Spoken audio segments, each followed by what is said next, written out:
गौरैया चिड़िया का बच्चा खत्म हो गया।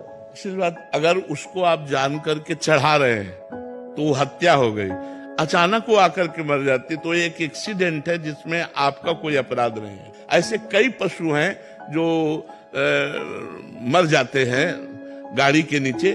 उसमें देखना ये कि अब जैसे गाय बैठी हुई है और आप वहां बैक कर रहे हैं या आप वहां घुमा रहे हैं और उसको चोट पहुंचती तो आप अपराधी हो, आपको देखना चाहिए। अब आप रफ्तार से गाड़ी चला रहे हैं, अचानक कोई पशु पक्षी आकर आपके गाड़ी के नीचे दबकर मर जाता है तो आप उसके अपराधी नहीं हुए। वो अपराध नहीं, वो एक घटना है, उस जीव को उसी घटना से मरना था, इसलिए ऐसा होता है।